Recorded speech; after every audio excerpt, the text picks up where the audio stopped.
Hi, it's Kathleen Burns Kingsbury, and I want to welcome you to a very special episode of Unleash Your True Value, a Breaking Money Silence podcast.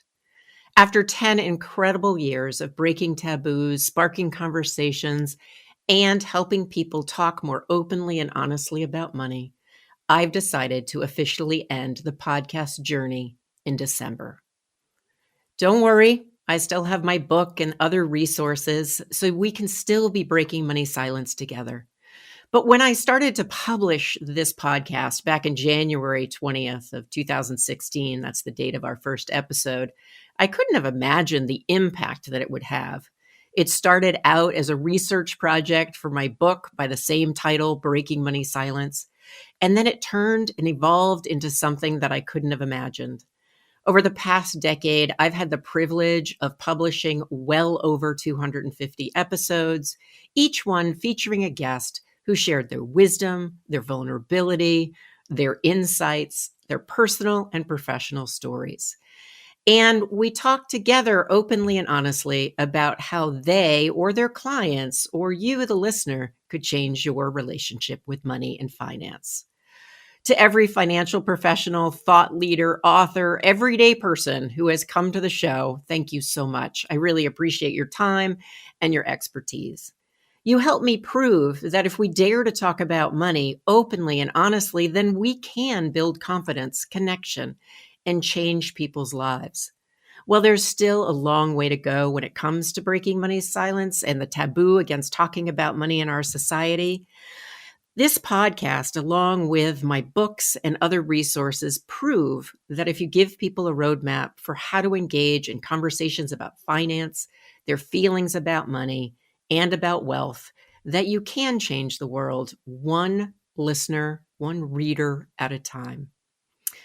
I am deeply grateful for all of you who have listened, who have given curious feedback, who have asked me questions, who have celebrated the podcast or stopped me when I was out at a conference and said, "Hey, I'm a listener." Those moments, you have no idea, just lit up my heart. And so, as a way to celebrate the ending of quite an experience, I have decided to this month publish the original episode. Again, this was done in January of 2016. I'm going to take you back there. We're going to replay that original published broadcast. And what's really funny is my guest, Lauran Star, and I are colleagues and friends. And so when you listen back to this first episode, know that the sound isn't great. The host certainly could use a little bit more practice at hosting, but the topic is still so relevant. Lauran and I delve into the myth that men should be breadwinners. At the time, Lauran was an emotionally intelligence coach and consultant in the women in empowerment space, and I was just starting out writing the book, Breaking Money Silence. We look back to that time, and the statistic was 31% of women were the primary breadwinners in their home. Nowadays, in 2025, 45% of women are either earning as much as their male partners, if they're in a heterosexual relationship, or more. So the trend that we predict in this original episode actually came to be true. And the economic power of women continues to rise. Take a listen to this original episode. I look forward to hearing your thoughts, your comments, and celebrating with you 10 great years of podcasting. Thanks. Does talking about your money make you cringe? Are you tired of fighting about finances? Do you want to stop sabotaging your financial happiness? Then you are in the right place. Welcome to Breaking Money Silence, a podcast series aimed at helping all of us talk more openly about money. Your host, Kathleen Burns Kingsbury, is a wealth psychology expert who is doing what she does best, speaking about taboo topics. International speaker, author, and founder of KBK Wealth Connection, Kathleen understands money and our relationship with it. Over the past decade, she has empowered thousands of people to break money silence at home and at work. Now, here is Kathleen. Hi, this is Kathleen Burns Kingsbury, and I want to welcome you to Breaking Money Silence. It's a podcast series dedicated to helping all of us talk more openly about money. Each show will feature a special guest who will share with you one of their favorite money myths. Then together we will discuss how to bust that myth wide open. My company is KBK Wealth Connection, and it's committed to helping women, couples, families, and their financial teams shatter money taboos and learn how to effectively talk about money. So it's an honor today to be joined by my special guest and friend, Lauran Star.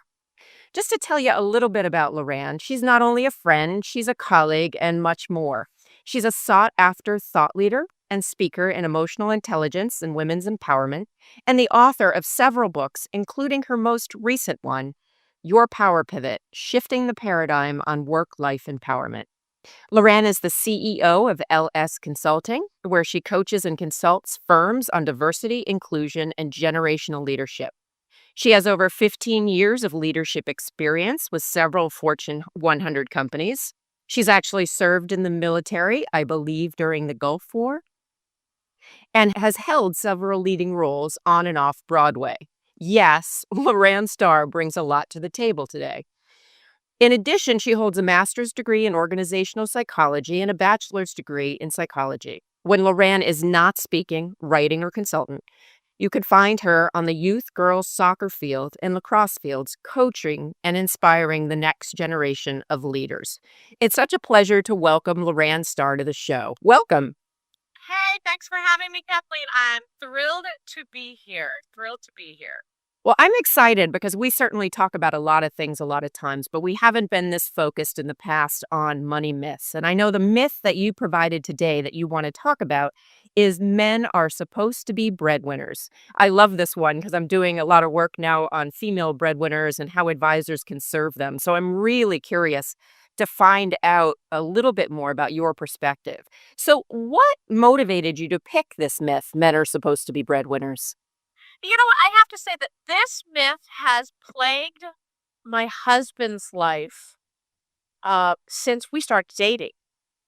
This is that myth that's always kind of been in the background, where society has thrown out there that men are breadwinners. I am man. I bring home bread. I bring home the money. And my husband, who, right, he's an electrical engineer. And trust me, ladies that are listening out there are moments that I think of neat ways to kill him. Right. But I adore my husband. And one of the things that attracted me to Rico is that he has this internal strength that he goes against that myth. He could care less who brings home the money. Now, he likes money, don't get me wrong. But when we were dating and after that into marriage, I was the breadwinner. And it never assaulted his ego. So, how do you see it affecting other people? Because you talked about how you felt like this is something that's kind of plagued him, even though he's been accepting when you've been the breadwinner. So, tell me a little bit more about that. Yeah, so when Rico and I got married, the toast that his brother gave, and I love his brother, but the toast his brother gave was, looking in the future 15 years from now, Lauran will be the CEO of the company she's working for.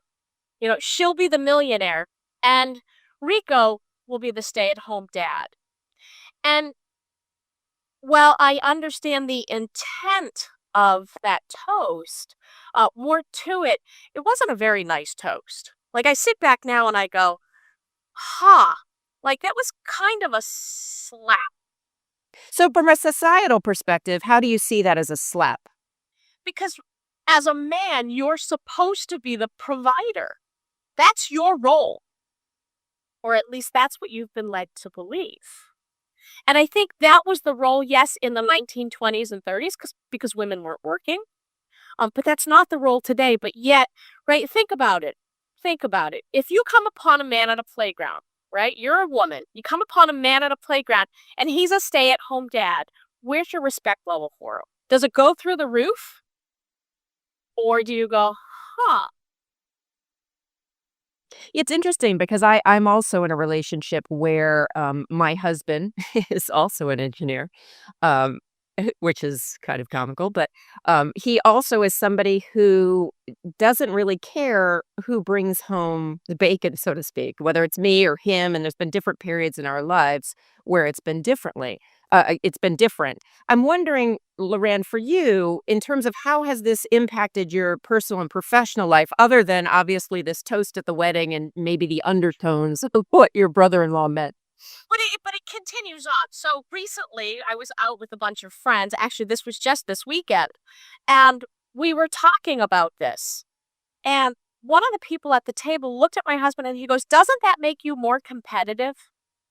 Don't you want to outpace her financially?"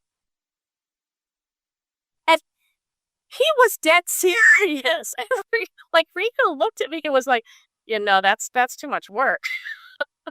Like, I'm good with what I'm doing. I'm good with what my wife is doing.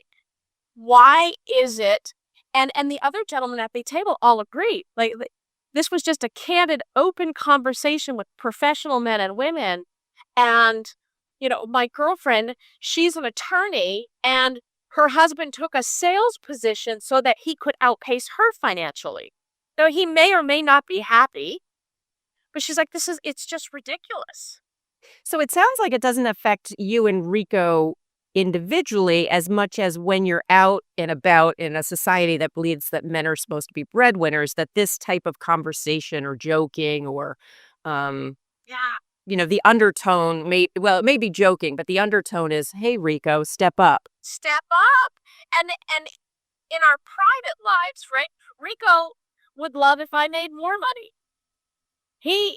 It's not about who brings in the check. It's about making sure there's enough money, period. And we're a partnership. We're a team in that sense. I think that's just, but the myth that's out there is that he should, because his wife makes money, he should outpace her. And if he doesn't, he's not man enough. I got it. So it almost goes back to that belief that, hey, if you're not making, the money or the primary breadwinner in the home, somehow you're weak or you're not man enough. You're not man enough. You're not man enough.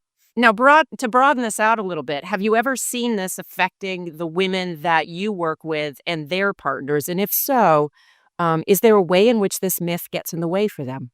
All the time. All the time. I work with a lot of women that are in executive positions, and money, where it wasn't an issue before when they were in lower leadership positions, as soon as they start making more money, it now gets in the way. Money now becomes the focal point, and not in the, oh, look at all the extra money we have. The husband's now deciding that he needs to go out and make more money, or he needs to work longer. Or, I'm sorry, it's the wife's job to take care of the home no matter how much money you're making. It's almost as if as women start making more and more money, the partnership in money goes away. That partnership we had beforehand goes to the wayside, where women are supposed to run the house, do everything that's womanly, and men are supposed to just provide. And that gets in the way all the time with women that are in executive positions that are making more money than their husbands. Not for every woman, but for a lot of them out there. Now, there's a couple of books and certainly research out there that says women who are the primary breadwinners actually experience divorce at a higher rate than they're not. And so it sounds like you see that a little bit. Now, do you ever see a woman actually sabotage herself and maybe make less to make her partner feel better? Honestly, Kathleen, I have not seen that. I think in large part because women get to a point with money that they're comfortable with that partnership, that they're not going to make themselves miserable. Is there any way in which it can be helpful to buy into men are supposed to be breadwinners? I don't think so. You can tell by the tone in which I asked that question. I'm like, it would be interesting to know if somebody out there does have a thought as to how it could be useful. I guess if I'm just thinking about some of the people that I've worked with and some of the couples that I've worked with, I would say that it might be helpful sometimes for women who aren't career driven or women who don't want to really focus on the finances. And ultimately, while I don't personally think that that's useful, it certainly may work in their relationship. If they both buy into that myth, then it becomes a shared value system, and that's okay. But then what happens when the husband becomes disabled or, God forbid, tragedy strikes and the woman has to go out into the workforce? I think holding on to this myth is a detriment to any relationship because we don't know what tomorrow is going to bring. Imagine if my husband subscribed to this and felt that, oh, I am man, I have to bring home money. So wife is bringing home this amount, I have to work more. I have to get a job that I may not be as happy in so that I am the extra provider. And then God forbid he gets in an accident and can't work. And now I'm the breadwinner. Now we've got a disability on top of potentially depression and other issues because it's going against his money mindset, his myth mindset, his norm. That all of a sudden, not only can he not provide because he's disabled, but he's useless. I think this myth can be very detrimental to every relationship out there. And what's so interesting is 40% of women in the US are actually primary breadwinners. If you look at Canada, 31%, and it's trending upward. So it's certainly something that is a myth that hasn't really caught up with modern society and modern couples.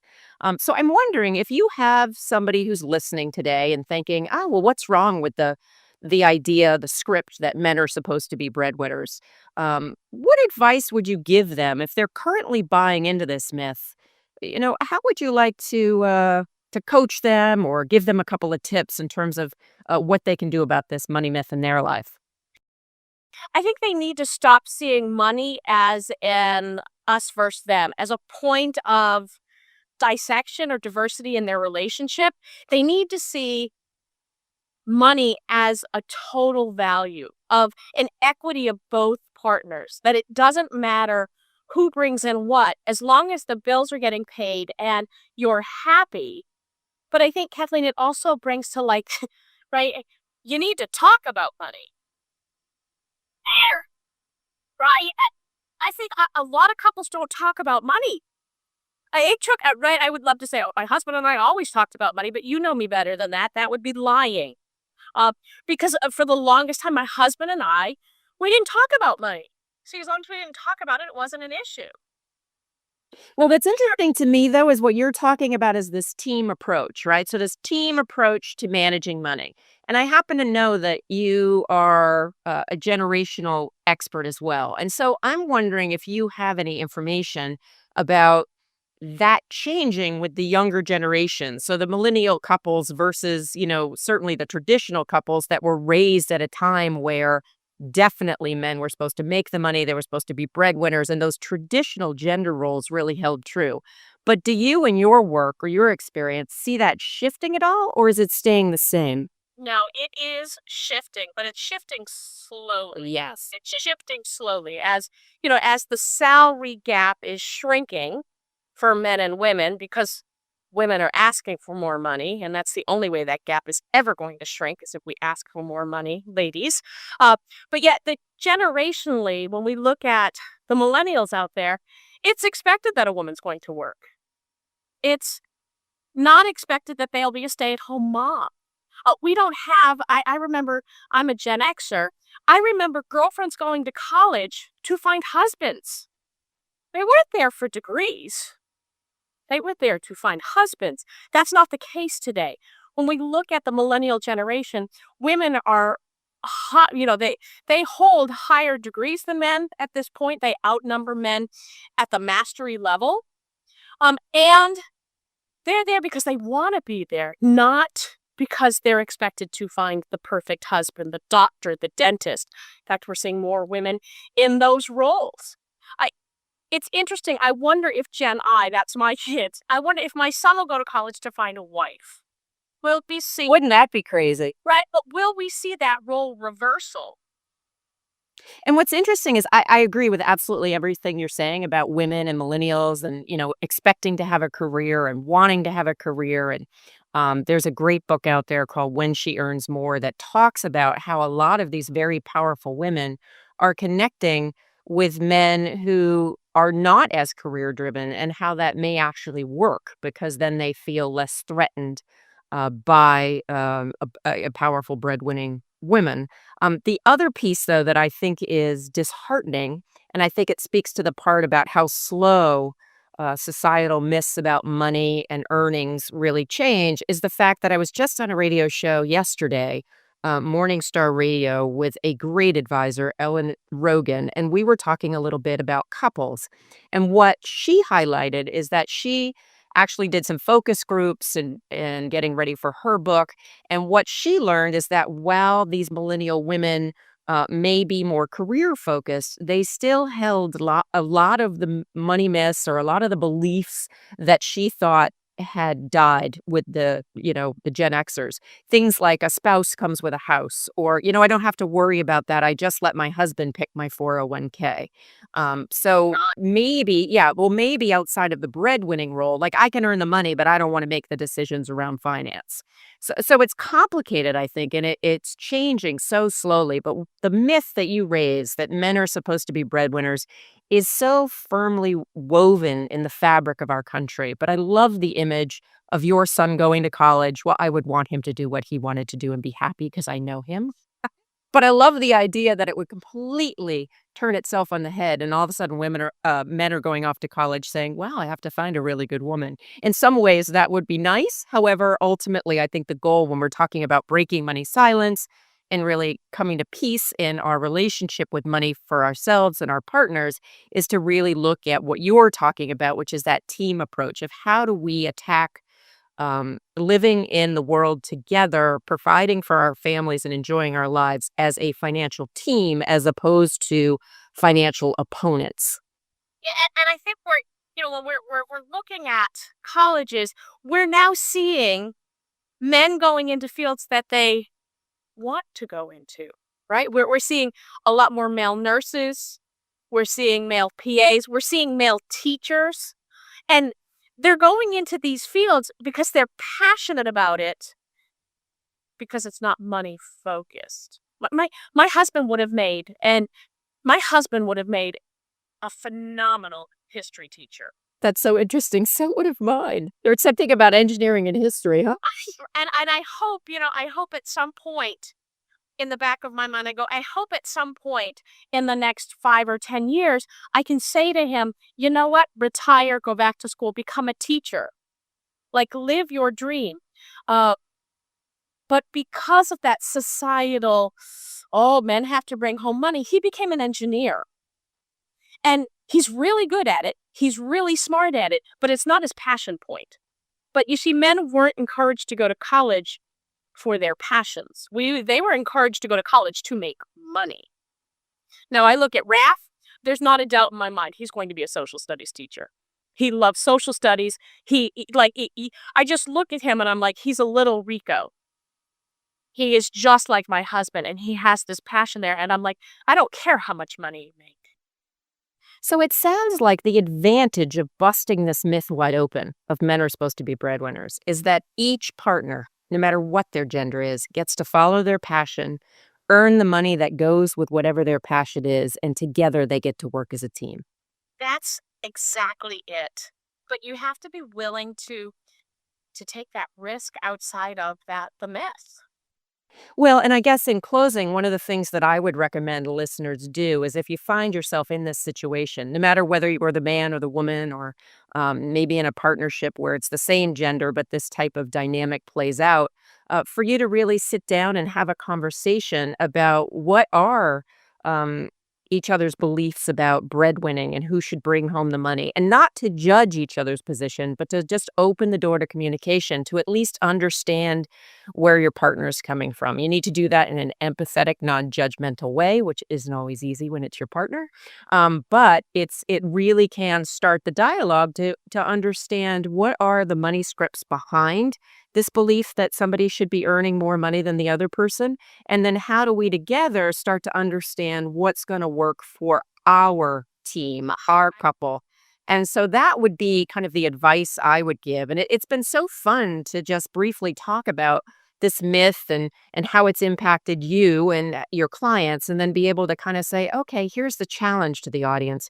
Take some time to think about this for yourself, and then communicate, or it could be a 5-minute conversation with your partner about what it means to be the breadwinner or the co-breadwinner in the house. I really appreciate your insights today, Lauran. As always, fun to talk to you. I want to make sure that listeners can find out more about you and your work. So what's the best way to go about doing that? The best way is just to go to lauranstar.com. That's Lauranstar.com. I'm right there. I'm in your face on the web. And you can contact me, connect with me, like me, follow, stop, whatever makes you happy. Yeah, it's all right there. She has some really great content, and I know some really great stuff coming up. So definitely check out lauranstar.com. And I want to thank everybody for listening to Breaking Money Silence. I'm Kathleen Burns Kingsbury, a wealth psychology expert and author dedicated to getting people to talk about money matters. And today, Lauran really helped me do that. For more information about my books, speaking, or services, please visit my website at kbkwealthconnection.com. Until next time, keep the lines of communication open. Thank you for listening to Breaking Money Silence, hosted by Kathleen Burns Kingsbury, a wealth psychology expert, author, and founder of KBK Wealth Connection. If you like what you heard today, be sure to subscribe on iTunes or your favorite podcast app and leave a review. Also, share this episode with your friends and family. It is a great way to get the conversation started. For more money talk tips and information, or to hire Kathleen to speak at your next event, go to www.breakingmoneysilence.com.